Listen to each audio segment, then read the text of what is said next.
In this video, I thought what I'd do, let's take a look at what I think were the 10 worst players ever to play for Arsenal Football Club. At number 10, Andre Santos. From Brazil, we all thought, who's this guy? Brazilian. He's going to be a great player. Then we started seeing him play. Going forward, a really good player. But defensively, and that was his position, remember, as a left back, he was appalling.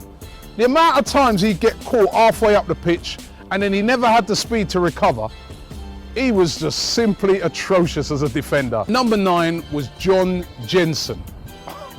He was truly appalling. I think he went 138 games, right, before he scored for Arsenal. Everybody used to wonder, how's this guy at the club? He did eventually get a goal and everybody was just taking a mick when he did score it. If you haven't seen his solitary goal for Arsenal, Google it. John Jensen, terrible. Number 9. At number 8, Gus Caesar. Defender for Arsenal again. Seems to be a pattern here that the defenders seem to be getting a lot in these rankings, but Gus Caesar tried his best, but just wasn't good enough, unfortunately. Had a cool name. That was about it. At number 7, Junichi Inamoto.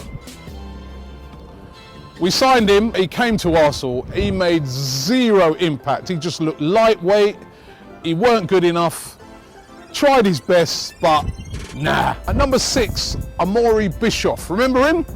No, you probably don't remember him, because he hardly ever played for Arsenal. Weird, didn't get in the first team, made a couple of little substitute appearances, and then within a year, he was gone. Weird. Number 5, another defender. Looks like Arsene Wenger's not always the best at buying defenders, and he's brought Pascal Sagan, who I was going to include in this, but I've given him a pass because I've gone for Sebastian Scalacci. Oh, remember him? He was there for about 3 years as well. Simply useless. I remember anytime an opposition team got like a corner and he was standing there, you knew that they were going to score. They just rise above him, boom, header it in the goal, bounce him out of the way. I mean, he was so lightweight and he wasn't even a small guy. What was he good at? Sebastian Scalacci. Poor. At number 4, I've got to throw a goalkeeper in there. Manuel Almunia. Rubbish as far as I'm concerned. He's just simply appalling. There was one game, I'm trying to remember it now, where nothing, we was playing, everything was going well. He just comes sprinting out of his goal and just got lobbed. He used to do that all the time. He always had at least 2 mistakes in him every single game. And what we couldn't understand is that Arsene Wenger still would always persist with him. Thank God for Petr Cech.